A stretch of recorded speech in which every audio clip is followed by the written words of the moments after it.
All right, good morning, everybody. First of all, I want to welcome you to our brand new Millennium Middle School.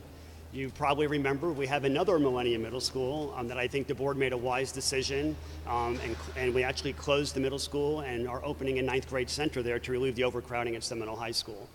So at some point in time, I'd love to take you over there to show you what we have going on. We have Sci High there, a career vocational center. We have our own airplane now. Some of you have reported that already.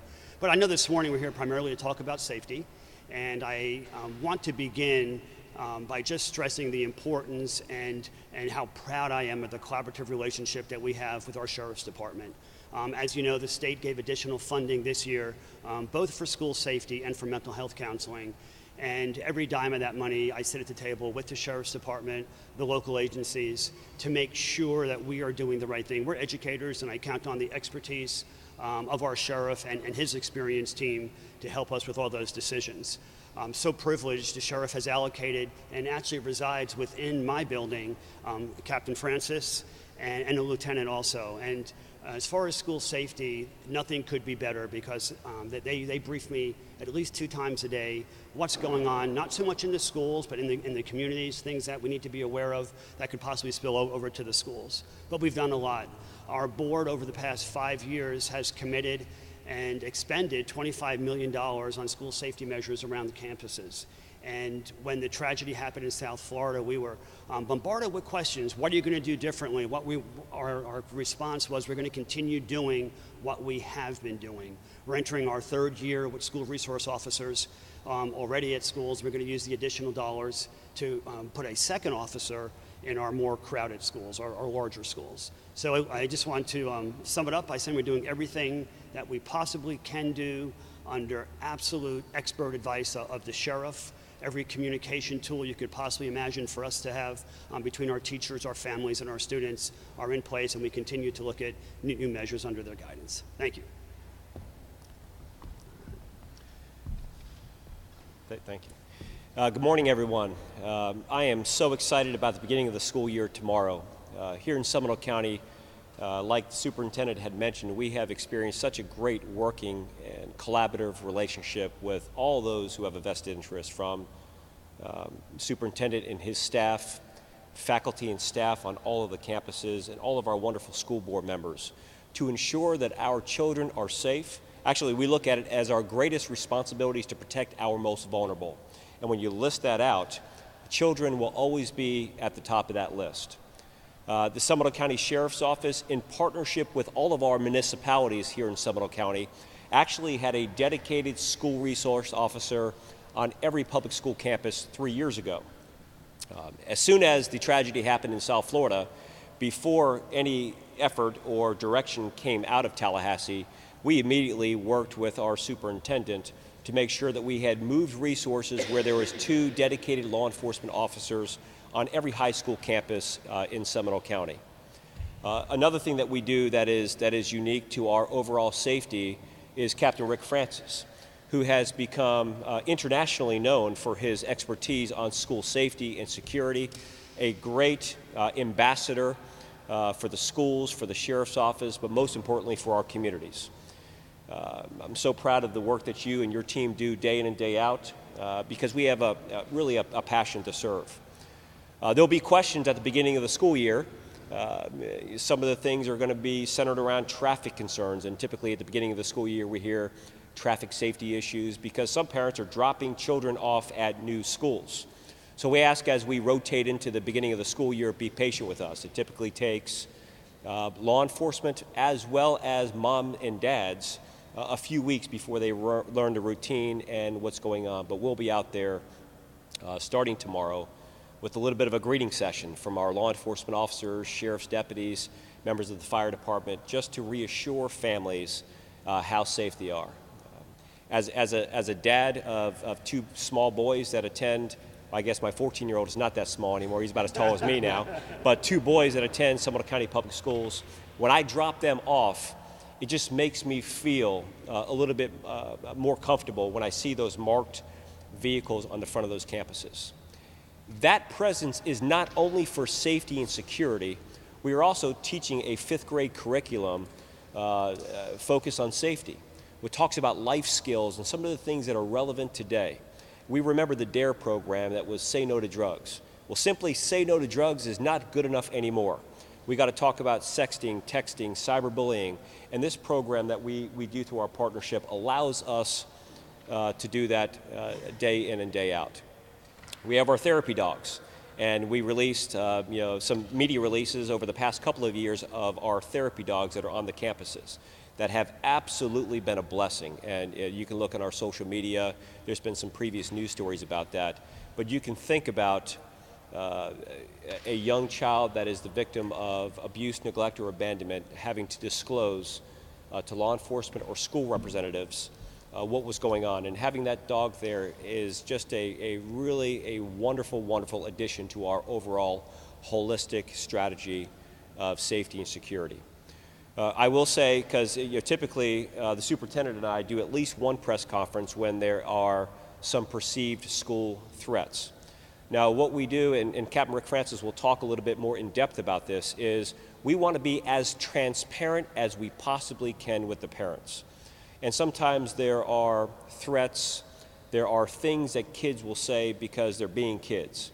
I can assure you, if there was any credible threat going on, we would have a news conference. You'd see the superintendent, myself, Captain Rick Francis, providing some very specific direction when it comes to those things. So sometimes parents will hear from their students, this is going on, somebody wrote this on the bathroom wall. If there was ever a credible threat, you would hear directly from us personally.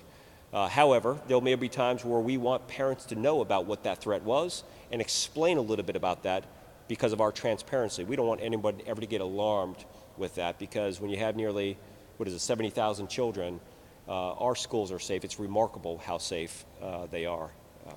With that, I'll turn it over to Amy Lockhart, our chair of our school board. Thank you all so much for being here today. As the chairman of the school board, I speak on behalf of the entire board that we are so grateful for the support that this community gives us on a regular basis and for the relationships that we have with the sheriff's office. It is remarkable. I would say we are probably the only district in the state of Florida and perhaps the country, as Captain Francis goes around and talks in different states, that has this type of embedded relationship with the sheriff's office and the school district. It makes for a seamless, much more comprehensive approach to safety in our schools. And as a mom, as a parent of a child in Seminole County Public Schools, that is the most important thing to us as school board members. We know that people have entrusted their children to us, their most valuable asset. And so we take that responsibility very seriously and are thrilled. Thank you, Sheriff, very much for the work that we do together. I also want to thank the legislature. They acted after Parkland and saw the need for additional licensed mental health counselors and wraparound services for our students. So many of the students that we know struggle with making poor choices and getting in a situation that we would like them to not be in on our school campuses are there because of issues that they may have at home that come over into school, and we want to provide them the support that they need. So we have $1.4 million that will be included in our budget this year for additional licensed mental health counselors and clinical social workers to work directly with our students and our staff in helping to identify where there are needs and to help those students and those families directly. So we're thrilled to be able to have that. So thank you to the Florida legislature. I know sometimes our legislators get beat up a little bit, so when we want to thank them and tell them that they've done a good job when they've done something great for us. If there is anything that comes up as a parent that to reiterate what the sheriff said about perceived concerns or deficiencies on our campuses, I would love it if our families would reach out to their principals directly or to our school safety and security office rather than posting those things on social media. We love social media. It's a great way to communicate with one another, but if you can communicate with us directly, we can get those things addressed and respond to you. Not only great people are on social media, but people who maybe have ill intentions are also on social media. And if you post something that that you maybe want everybody else to know about, guess what? People who maybe shouldn't have that information are getting that as well. So please use social media for the good that it's intended, and if there are things that you're concerned about, certainly reach out to our school safety office, or your principal would be a great person to reach out to. I want to thank you again. We're going to have a great school year. This is going to be an awesome start to the year tomorrow, and thank you again to all of our parents for entrusting your children to us. Captain Francis. First of all, I'd like to thank obviously the sheriff, the superintendent, the school board. They made my job so much easier. It's wonderful when we talk about collaboration, and those are just not words we just use very lightly. We work hand in hand, day in and day out, to ensure that our schools are safe. This year we're expecting about 68,000 kids to be in our schools and about 8,000 employees. That's a job we take very, very seriously. Now, obviously, this is our third year of the Sheriff's Office being responsible for school safety and security, so other questions always arise is, all right, what's new? What are you doing differently this year, Rick? So I want to highlight a couple different changes this year that we are bringing to our schools that some you'll see and some obviously are going to be a little bit less transparent. But one of those things is obviously we believe information is power. And starting this year, at the high school level, our kids are going to have the ability through their parents to upload their cell phone numbers, so we can include them during mass notifications, for example, like a lockdown drill or something like that, or a true emergencies. So the parents will go through a process, upload the student's cell phone number, and then if the principal and or our office opts to send out some messaging regarding a critical incident, those students will get that notification as well. We hope that helps with our response in these emergencies, and an informed student will be, we believe, a safe student. Also, what we are doing is we are using a dismissal management app in one of our elementary schools that we're going to run the full school year. And that app in itself is called Pick My Kid. And that helps us with dismissal management. When the parent comes to pick up their loved ones, we are able to help that process speed up. And also there's accountability from the school side and for law enforcement. So we know that the kid got in the right vehicle, and this will also address walkers, bus riders, and stuff like that. Also, some functionality to it is that it eliminates a lot of that call into the office in the old days where we wrote notes to the administration that my kid's going home this different route. All that can be done on a dashboard that's provided access to the parents. And so they simply come in through the car line.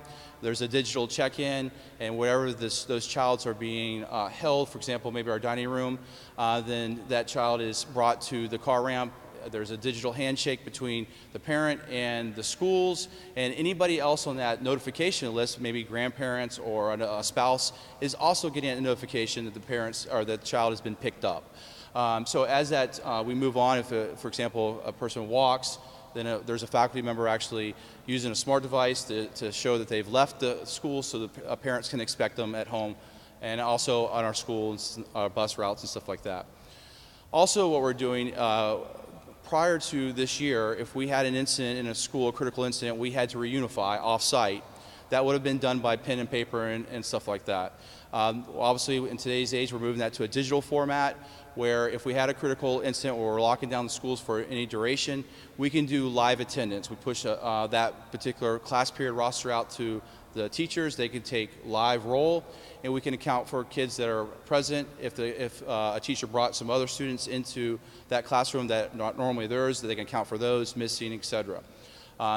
In the instance where we move off-site, that process is going to be sped up now digitally. The parent shows up with their ID, they're on an approved list, everything's done digitally, and they'll reunify. And again, same notifications going out to the rest of the parents, guardians, that or grandparents, whatever the case may be, that child has been reunified.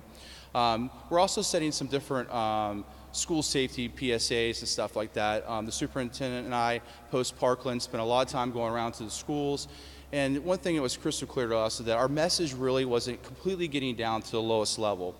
We had kids come up to us and say, hey, I'm not really quite sure what to do here. So we did a little bit last year, we're going to do a lot this year, where we're driving those PSAs directly to the families and kids and saying, please watch this, and as we move forward.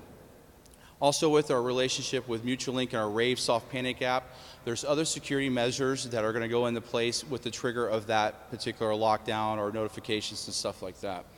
So that's just a little bit of highlight of some things that we're doing differently this year. Obviously, We feel that we are ahead of the curve in a lot of areas. Obviously, there's been some new changes with the law. When that was completed, we were almost 100% compliant when the law was signed. We've cleaned up some processes. For example, threat assessments. We've always done those. We just made it more of a unified and put that on a digital area platform to make it easier for the faculty to do. Thank you. Now, if anyone has any questions, if you guys want to just ask away. I don't know if it's for Sheriff or Kevin Francis, this question. A lot of the districts around the state have been trying to comply with getting the resources available, such as more deputies into the schools. Are you having a hard time finding that? And are you having any problems with deficiencies in your department anywhere else, such as like road patrols and stuff, to fill those positions? Yeah. So we're not having any problems at all with staffing the schools. We really worked to do that 3 years ago. We added maybe 5 or 6 additional positions to cover the school campuses, and that was the 2 deputy sheriffs in the high schools. And right now, we have a workforce of 1,400 people. We actually only have less than 10 vacancies. So when I hear the stories of jurisdictions across the country that, quite honestly, we're not as prepared for this. In some cases, the larger agencies are hiring hundreds of people. But for here, we weren't in a situation where we had to take deputies off of the road as an immediate knee-jerk reaction to staff the schools. We were there already, and we're very fortunate that our partnership with our school board and our superintendent and our board of county commissioners that allowed us to fund that put us ahead of the curve before everyone. And this also is a sort of, I don't know if you deal with the city schools where the Sanford and Oviedo staff those buildings, but maybe the superintendent can talk to that, or Captain Francis. How are those schools being staffed with officers as well? So all of the cities participate in this school safety and security. So we have oversight of that, but the cities, we want them to stand up their own and put them in the schools. We send them through a myriad of training before they enter our schools. Matter of fact, we just finished a full week of what we call wraparound service. So they're getting anything from de-escalation, youth mental health, all the way to a day on the range with our SWAT guys, and everything in between. There literally is contractually 15 different training that they have to go through before they enter our schools. So the cities participate just as much as we have. Our chiefs are very, very passionate about that responsibility being in the schools, and we believe the cities handling their own schools is the best of both worlds. So as we move forward, we believe that partnership will continue to grow. We like the mandate from Tallahassee was a single officer deputy in school. We obviously had met that. This year we added a second officer or deputy to every single of our schools, and the cities complied with that as well. Like Dr. Griffin mentioned, we are adding a little bit more layers to the middle schools, especially those schools that are over 1,000 kids. And we've given a little bit of leeway on some of that deployment at the city level and the sheriff's office level when the cities or the sheriff's office able to do that. I was curious about the new program you mentioned regarding the need for cyberbullying, for texting, and all that. Can you tell me any more about why that is so important and what the programs are going to be like, briefly? Yes, we, as with every other school district, cyberbullying, sexting, texting, all are issues that we have to deal with. So we, last year, started off by doing 15 student forums to really find out what students are doing. And we are scheduled to go back out again this year to find out the social media sites that they're utilizing, how they can report and get assistance. We are following the mantra, if you see something, say something, but we're also telling everybody to do something. And that's what this year really is about. It's about taking action. So any student or teacher who has any inclination of anything inappropriate taking place, they will know how to report it, and then we can take action and deal with it. Actually, Captain, I have a question for you. Yes, ma'am. The Run, Hide, Fight poster. Yes, ma'am. Is that new? And what has parent reaction been to that? I mean, particularly, I'm thinking of the stick figure that's knocking the gun. So it's important. First of all, it's not new. we've had the run, hide, fight model. That's obviously a model. It's a national model, obviously endorsed by Secret Service, FBI. When I assumed this responsibility, we looked heavily, is that the right model for Seminole County? We looked at it again this summer to make sure, because there's other models out there, to make sure we weren't missing anything. But prior to my involvement, school safety was done by broad stroke approach in Seminole County. So it was good for the high school, it was good for the elementary school, which I think we all would agree that's probably not the right response. So we are we're moving to an all-hazard approach, meaning that when we talk about things, we need to understand the level we are at. So the high school level, we expect a certain response. Obviously, at the elementary level, we don't expect anybody to be fighting, especially kids, at the elementary level. And we've pushed out great training videos, maybe at the secondary, the middle school, and high school level, and purposely not done that at the elementary level. Now, my team is currently working on to fill that gap with something that's very age appropriate for that level.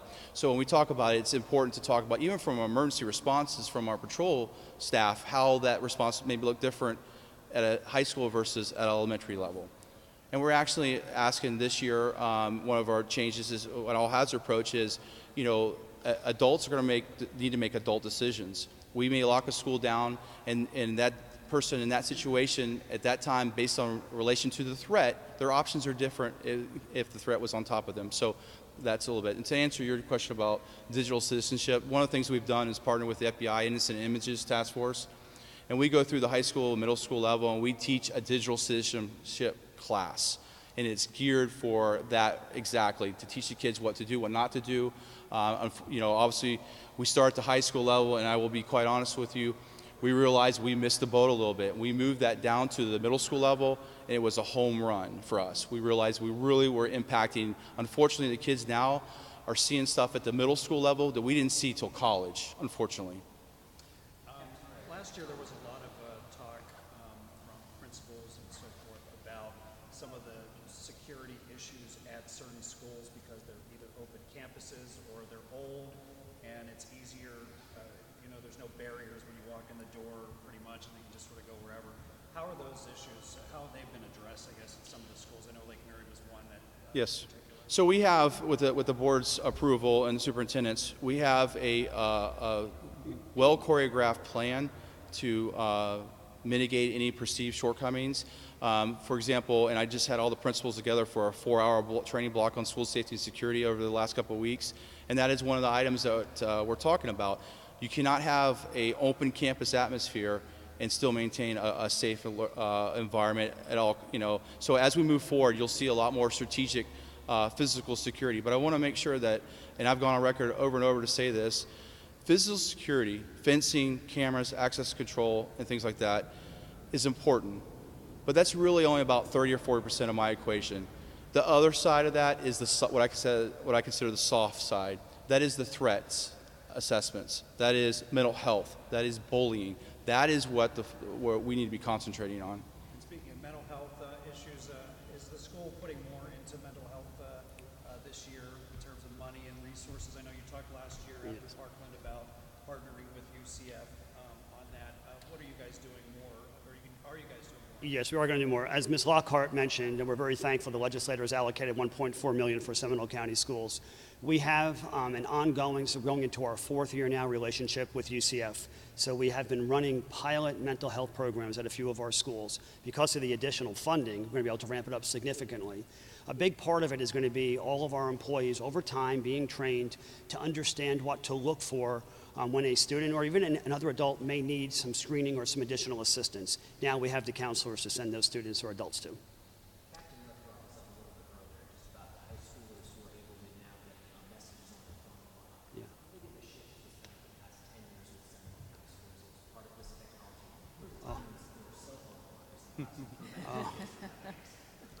Yes, I would say it has changed significantly in 2 years. 10 years, it was almost just non-existent. You're in a school.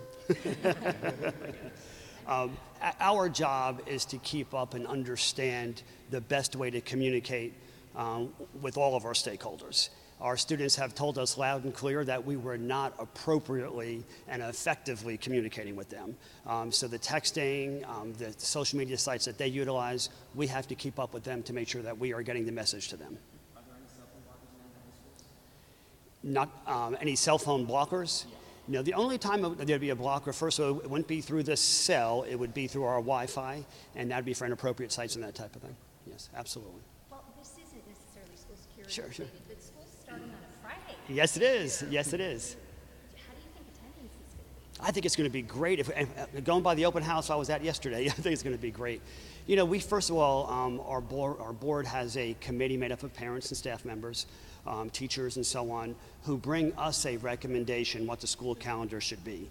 And they went back and forth. Opening on a Friday is very unusual, but by state law, the earliest we're allowed to start school is on August 10th. August 10th happens to fall on a Friday. But the logic given to us, which I think makes sense, it's a great first day to get everybody used to their schedules, get textbooks handed out, get the little ones used to where their classrooms are and so on. But it also gives, as a former high school principal, there's always scheduling things that you have to work on. So they had that Saturday, that time now to really get things cleaned up and ready to go on Monday. So I think the biggest part, the committee wanted to finish the first semester before the winter holidays. So we had to use every day that we possibly could prior to that. And we will be finishing before the winter holidays. And they also got the Thanksgiving week off that they wanted. So they have to look at the whole picture. It's just not the one day. Great question. When you guys look at the events at some other schools where there's been some issues with deputies and what they did during those shootings, do you guys, I guess, screen the deputies that were in the schools and, or talk to them and say, this is how you're going to act, and we're going to train you how to be so that you don't become one of those deputies that's questionable after an incident? Okay, Sheriff. So yeah. It's good to be the sheriff, right? So here's the deal. Law enforcement officers need to be selected because they demonstrate the moral courage to do the job of a law enforcement officer. Without question, the law enforcement officers here in Seminole County know that it's their responsibility to immediately engage any threat that is on any campus. Anything else short of that is just unacceptable.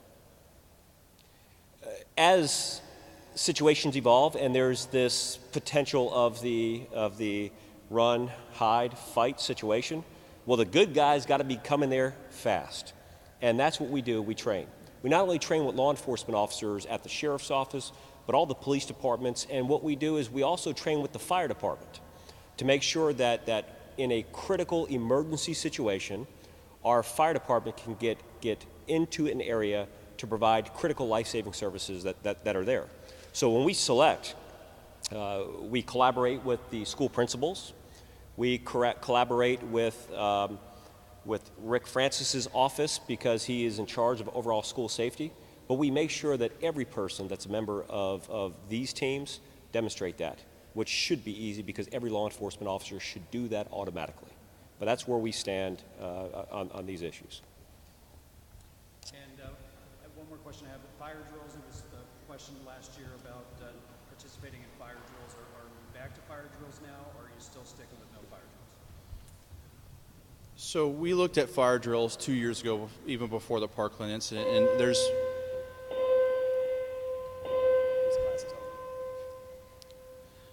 So fire drills is, if you look at school safety, fire drills and using those maliciously to get potential access to victims has always been a concern of us as we look at the big school campus safety package. And honestly, we looked at this 2 years ago, and there's federal codes, state codes. I use the word code instead of law, but we are handicapped a little bit. Now, I will give credit where credit is due. The superintendent, after the incident, regardless of how it washes out, did the fire alarm get pulled or not, it doesn't matter. The belief is the fire alarm was pulled and they had potential access to victims. The superintendent, after the incident, remembering our prior conversations about it, immediately enacted, we froze last year the rest of the fire drills. We have met with our fire marshal for the school board. We've also worked collaborative with our Seminole County fire chiefs to make sure that we are not outside of the box a little bit, and I've also solicited all other districts throughout the state to make sure we're in compliance. So we are using a little bit of a modified system this year where we are knocking out a vast majority. First of all, we have to knock out a certain number within the first 30 days of schools. There's also some exceptions to like portables and stuff like that that we will obviously take advantage of. But as it comes to, we are back to a little bit more of a modification where we're going to do some drills, but we're more concerned about more other emergency response drills as we move forward. But there's other, so just because we suspend a drill for that month doesn't mean we're not doing anything fire related, because there's other ways to deliver that message, i.e. videos and stuff like that.